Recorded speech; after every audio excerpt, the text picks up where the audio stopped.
Today, I want to talk about lies in marriage. This is really important for me and for you, because when we speak truth into those areas where it's been lies, dishonesty, deceit, then we're covering it with God's light. There's freedom in that. There's an honest perspective in that. There's growth in that, and all the good things. So I have 4 lies.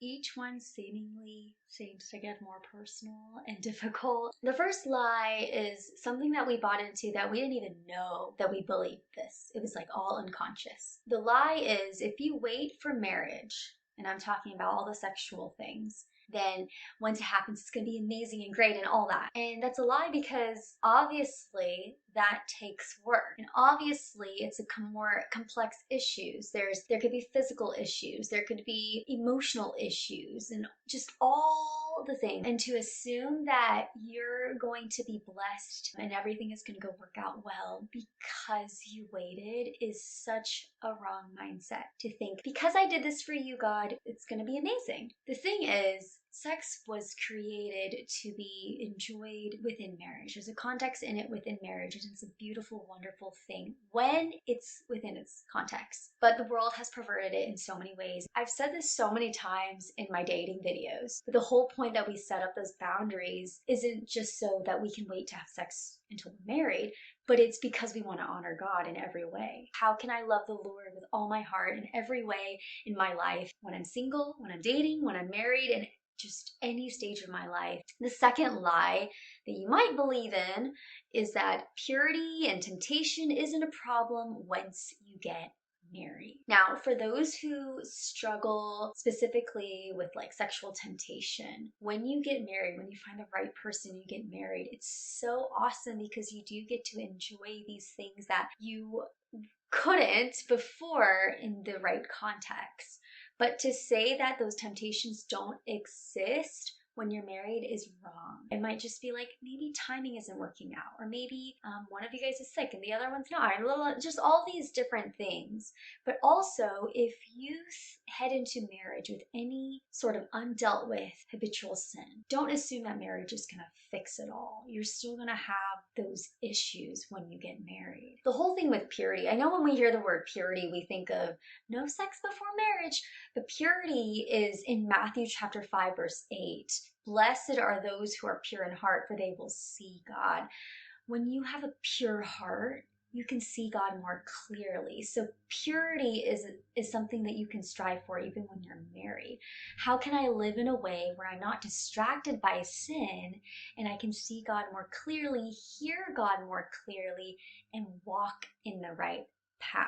The third lie is, let's say you hit a really tough part in your marriage, or maybe it just is such a bad problem that you think that nothing can fix my marriage, it's broken, it's hopeless, nothing can fix it at all. I hear this with so many older women who've had many problems in their marriage that's been undealt with, or just repeated problems, and they just feel like their marriage is a lost cause. I truly believe the Lord can redeem. He can change things. If He can change you and me, of course He can change a dried up, dead marriage. There will be times that you encounter problems in your marriage, big or small, but the Lord can redeem them all, and you must believe in that. A couple years ago, I posted a vlog saying we're learning to love each other well. And that was posted during a time where I truly believed there was nothing that could fix our marriage. It was so broken. I didn't even realize how big of a problem something was until it got to that point. And we felt like we did everything we could to fix it. And I was just so hopeless that it wasn't until I prayed to God and said, there's nothing I can do, and handed it over to Him. He finally was like, thank you.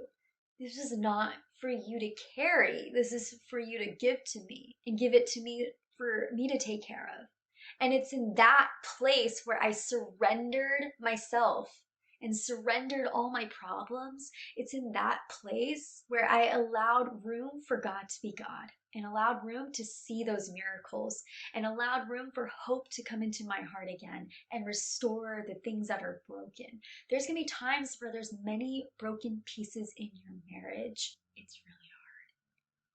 It really is. But when we see our problem, we tend to see our problem in ourselves more than anything. Like it's magnified and God becomes this faraway thing. But the fact is that when we look at God, God becomes magnified and our problems become small. And we see that God, He can really do it all. I don't know why I'm rhyming so much, but it's true.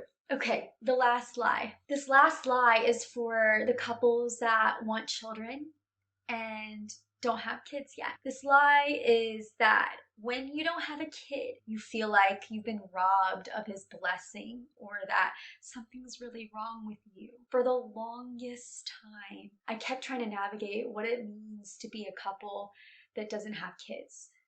I honestly did not think that we would be in year 7 or 8 without a child. It took me a long time to get to this point. A couple of things I had to tell myself is that just because I lack a child or that we lack a child does not mean that I lack God's blessing in my life. I fixated on that desire so much, all I could see was what I didn't have. In fact, I wasn't even looking at all the ways that God has blessed us so far, all the ways that God is still present in our lives, pouring into our lives, and that we are blessed. And God tells His children that He will withhold no good thing. If we believe that, then I have to know that God's not withholding a good thing, that I have all the good thing, that He is my very good thing. And it has to be that way. No matter what the desire is, no matter how good the desire is, I must desire the person Jesus Christ most in my life. And if I don't, everything becomes an idol. Another truth is that God's timing is always perfect. And if I believe that there's no timeline that I have to follow, even though as a woman, there's a lot of pressure, and for some reason there's an extra amount of pressure when you hit that 30 mark and you see everyone around you having kids and everyone onto their second, third, fourth kid, and you're still childless. The third one is that God's way is higher than mine. His thoughts are greater than mine, higher than mine. Do I trust in Him?